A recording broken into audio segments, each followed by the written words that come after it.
अजा एकादशी व्रत कथा। अर्जुन ने कहा, हे पुंडरीकाक्ष, मैंने श्रावण शुक्ल एकादशी अर्थात पुत्रदा एकादशी का सविस्तार वर्णन। अब आप कृपा करके मुझे भाद्रपद माह के कृष्ण पक्ष की एकादशी के विषय में बतलाइए। इस एकादशी का क्या नाम है तथा इसके व्रत का क्या विधान है? व्रत करने से किस फल की प्राप्ति होती है?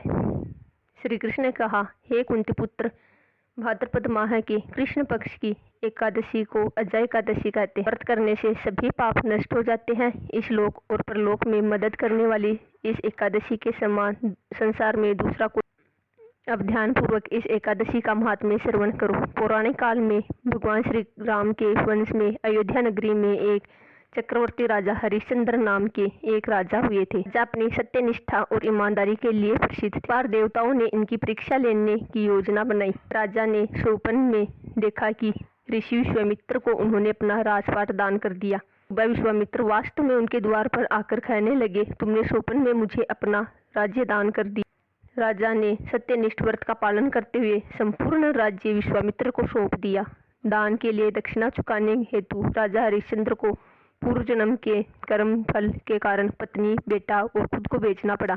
हरिश्चंद्र को एक डोम ने खरीद लिया जो शमशान भूमि में लोगों के दाह संस्कार का काम करवाता था।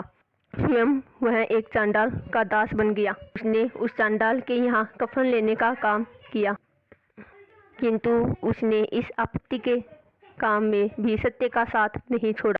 जब इसी प्रकार उसे कई वर्ष बीत गए तो उसे अपने इस नीच कर्म पर बड़ा दुख हुआ और वह इससे मुक्त होने का उपाय खोजने लगा।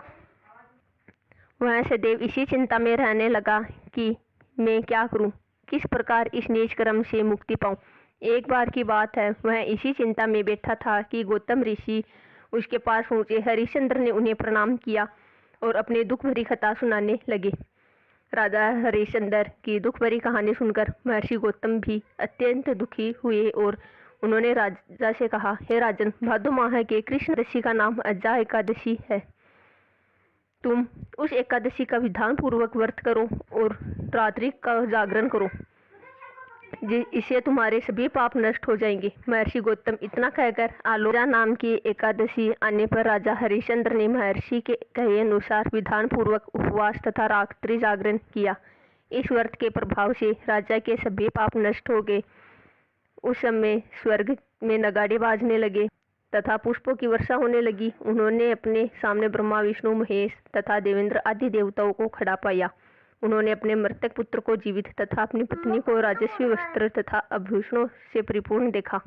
व्रत के प्रभाव से राजा को पुनः अपने की प्राप्ति हुई। वास्तव में एक ऋषि ने राजा की परीक्षा लेने के लिए यह सब कौतुक किया था, परंतु अजा एकादशी के व्रत के प्रभाव से ऋषि द्वारा रची गई सारी माया समाप्त हो गई और अंत में हरिश्चंद्र अपने परिवार सहित स्वर्ग लोक को गया। हे राजन, यह सब कथा एकादशी के व्रत का प्रभाव था।